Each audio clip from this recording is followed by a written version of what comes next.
Hello, everyone. My name is Hector Bravo, and I'm here to tell you a story about gun control. But before I start, I would like you to imagine this. Let's say that it's a Sunday morning, and you're getting ready to go to church, and you're getting your kids ready, your wife's getting ready, and even grandma's gonna tag along to go to church. And as you get there, you see about another 20 families there ready to enter the temple. Let's say that you can say that it is one of the safest place you could be at in Earth, in the world probably. And and as you get ready to enter the temple,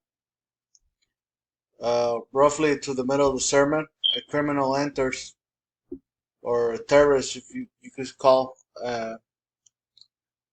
And this criminal was carrying a gun, shotgun, rifle, and he starts yelling nonsense, and he starts shooting people. Um, and then one of the members of the congregation gets up, takes out his pistol, and takes the criminal out. Now let me ask you, wouldn't you be thankful for that person that was carrying his weapon to save so many lives before the criminal shot any more people? I know I would. And that's actually a true story, which I will leave the link below. It happened at the church in Texas where the criminal walked in, he started shooting people, and one of the members of the church shot him down and saved many lives. And that's why I'm going to tell you a few facts about gun control and why it's not such a 100% the solution to the problem. And the first fact will be the United States Constitution. The Second Amendment protects individual gun ownership. And the Second Amendment reads as follows: a well regulated militia, being necessary to the security of a free state, the right of people to keep and bear arms should not be infringed. The Second Amendment guarantees the right to keep and bear arms, which is an American custom that dates back farther than the nation itself. The right to bear arms will be violated by additional gun control laws. In June 26, 2008, D.C. versus Heller at the Supreme Court, the majority opinion stated that the Second Amendment protects the individual right to possess a firearm unconnected with service in a militia, and to use the firearm for traditionally lawful purposes, such as self-defense within the home. And in 2010, the McDonald versus Chicago ruling also stated that the Second Amendment is an individual right.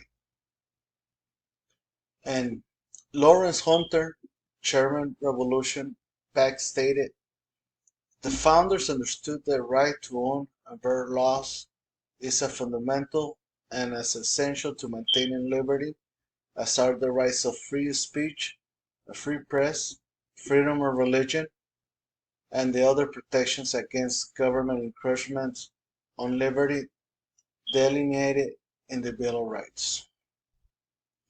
Now, this takes me to my second fact, which is the statistics across the country.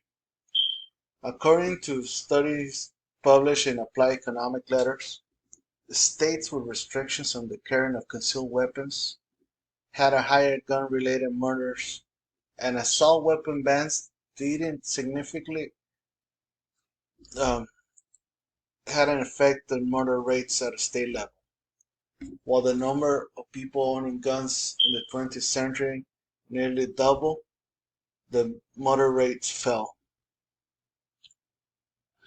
And the bottom line is that criminals will not acquire guns lawfully, so gun control laws targeting law-abiding citizens, making it tougher and tougher for law-abiding citizens to own guns, which infringes on our constitutional rights.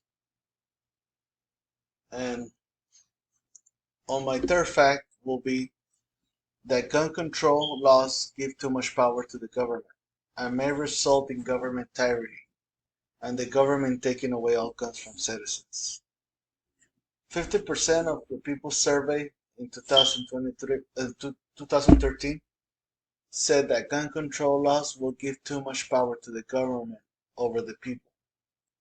And the NRA's Wayne Lapierre stated that if you look at why our founding fathers put it, meaning the Second Amendment, they had lived under the tyranny of King George, and they wanted to make sure that these free people in this new country will never be subjugated again and have to live under tyranny. And Alex Jones, a radio host in 2013, at an interview with Piers Morgan, stated that the Second Amendment is not there for duck hunting. It is there to protect us from tyrannical government and street thugs. And don't get me wrong, I do believe guns are evil. They're bad, they hurt people. But it's an evil, a necessary evil to defend ourselves from criminals and for us to have a slight chance to defend our home. And I would like to leave you with this quote. As the founding fathers knew well, a government that does not trust its honest, law-abiding, tax-paying citizens with the means of self-defense is not self-worthy of trust. Laws disarming honest citizens proclaim that the government is the master, not the servant of the people. From Jeff Snyder. Thank you.